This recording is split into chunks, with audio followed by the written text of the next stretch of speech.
And fast for me.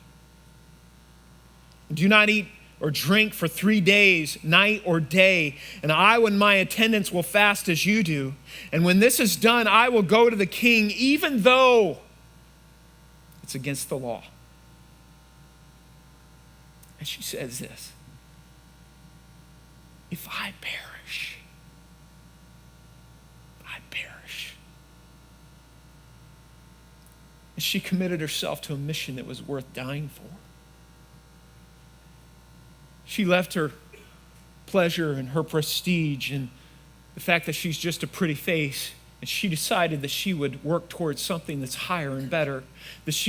And Mordecai, who had appealed to her highest and best and encouraged her not to appease her lowest and least, he said, you have potential that you don't even realize. She is an amazing, courageous, intelligent, thoughtful young lady. And she gets off this track of her shadow mission that could destroy everybody, and she gets on a track that leads to life and hope and peace and God's blessing for her and for her family and for her people and really for the world. I want to ask you a couple of questions. What is your shadow mission? It's hard to fight something unless you name something, unless you really identify it. And I've read books, probably like many of you, about developing your own personal mission statement and things like that. And I've had such difficulty with it. But as I started reflecting upon my shadow mission, I knew what it was pretty quickly. I could sum it up in 3 words: not good enough. Not good enough. This innate fear inside of my heart, it's just not good enough. I'm not talented enough. I'm not smart enough. I'm not ingenious enough. I'm not creative enough. I'm just simply not good enough. And I wish I could say that this is something that's just little windows of time in my life, but really as I look at the course of my whole life, it's been a constant battle. It probably will always be a constant battle. I mean, you ought to see me on Mondays as I reflect upon the sermon I just preached on Sunday. It always sounds better in my head than when I actually deliver the sermon. And the wonderful thing, about how God made me, that part of that is this kind of holy discontentedness. And I want to make things better, and I want to see progress, and I want to move things forward. And it's led me to be a strategic thinker, and it's part of my personality. And the interesting thing about your shadow mission is it's not 180 degrees different from where God wants you to be. It's really just 10 degrees. It's just a little slight change, but it's the change that one would lead to heaven and the other would lead to hell. And I could so fixate upon my own hurt and my own insecurities that suddenly I'm trying to prove things to people, and suddenly I'm trying to push things and get things ahead of God. Not good enough is my shadow mission. Here's some other ones.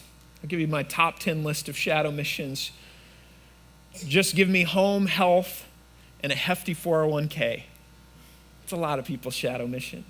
How about this one? Busy, busy, busy. You don't have time to even stop and reflect upon your own heart because you just staying busy.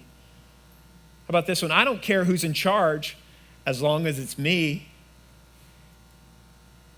How about this one? Show me the money.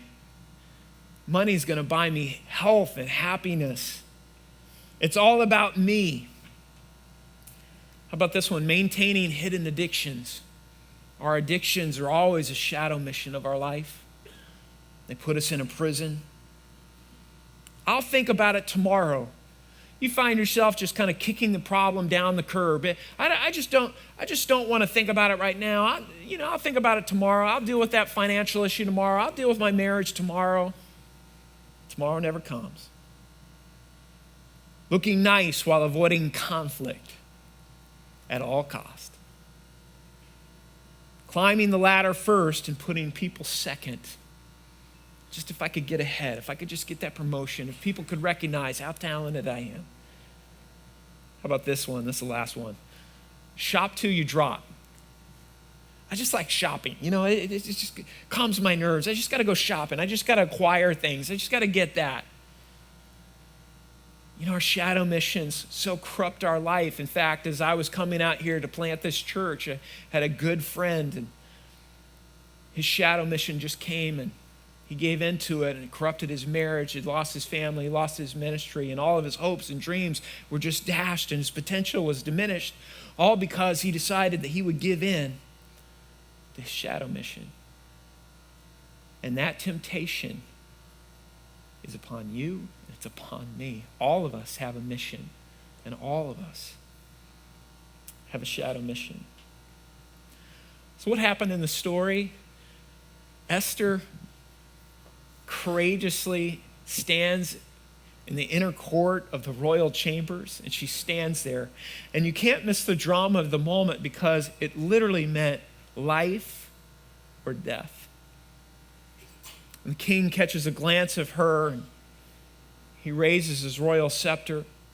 She finds favor in his eyes, and he says, what request can I grant you? Anything up to half of the kingdom. And you see this in the Bible, and he doesn't literally mean half of the kingdom. This is probably something more akin to, I'm going to let you have the remote control tonight, Esther.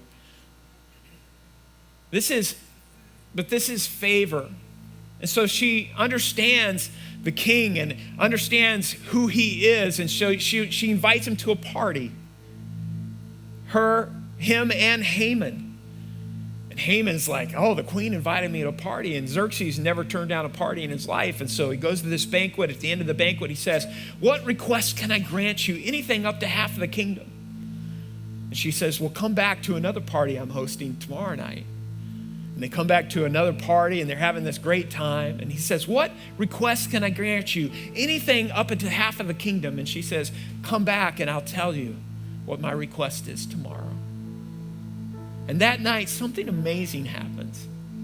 Haman, this kind of vile person who's only inflated by his ego, his shadow mission is a lot like so many of our missions. It just simply is more. I need more prestige. I need more influence. I need more wealth.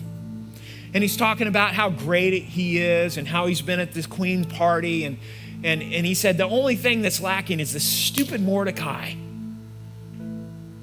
And Haman's wife comes up with this great plan. Why don't you build a gallows 75 feet tall for Mordecai and hang him on it tomorrow? And so that's what he does. That very night, a 70-foot tall gallows go up. And Xerxes that same night couldn't sleep for some reason. Now think about this. He couldn't sleep. And so what does he do? He pulls out a book to read. And what book is it? It's the Annals of the King. He's like, I know what book we should read. How about a book about me? That's awesome. And of all the stories and all the places and all the books of all history, he starts reading about an assassination plot. An assassination plot that Mordecai thwarted a long time ago, that everybody had forgotten about. And he realizes Mordecai has never been rewarded for saving the king's life. And so the next day he pulls Haman in and he says this, what should be done for the man the king delights to honor? And Haman thought to himself, who is there that the king would want to honor but me? And the king answered, Haman answered the king. He says, for the man who the king delights to honor, have them bring a royal robe the king has worn, and a horse the king has ridden, one with the royal crest placed on its head. And then let the robe and horse be entrusted to one of the king's most noble princes. And let that robe the man the king delights to honor, let them robe the man the king delights to honor and lead them by the horse through the streets, proclaiming, this is what is done for who the king decides to honor. And King Xerxes says, that is a great idea. Well, the person I want to honor is Mordecai. And Haman, how about you lead the horse? And it's pretty much the downfall of Haman from there. Because the next day they stand before Queen Esther and she says, my request is this: save me. Save my people. King, there's an evil plot that is plotted against me and will cause the destruction of all of my peoples. And the king says, who dares do this? And Esther turns to Haman and says, it's our adversary, that vile, evil Haman. And Haman ends up being hung on the very gallows that he decided to put Mordecai on. And Haman's ring of power that the king had given him is taken off Haman's hand and put on none other than Mordecai's hand. Here's the story. And it's an amazing thing in this story. Esther is one of the only books of the Bible that doesn't mention the name of God.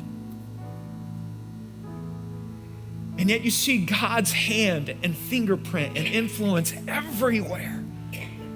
There's a law of the Medes and Persians that they said couldn't be changed, but there's a law of God and an influence of God that is so present in this story that it's amazing. How is it that of all the women in the empire, a Jewish girl named Esther becomes the queen? How is it that in all the people of the empire, Mordecai is the one who saves the king from an assassination plot? How is it that the king has insomnia the very night that Haman has built gallows for Mordecai, and that of all the story he reads, it is the one of Mordecai saving his life? How is it that Haman, the scheming murderer, becomes the victim of his own schemes, and that Mordecai, his intended victim, instead becomes his replacement? How is it that the king's ring given to Haman ends up on Mordecai's finger? How is it that the noose intended for Mordecai ends up around Haman's neck? How is it that people that were marked for destruction are they themselves saved?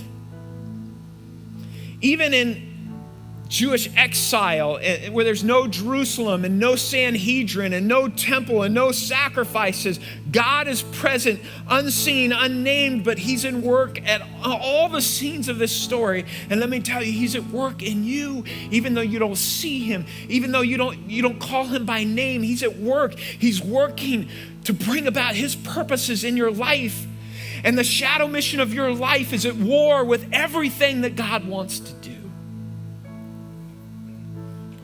That's how serious this is.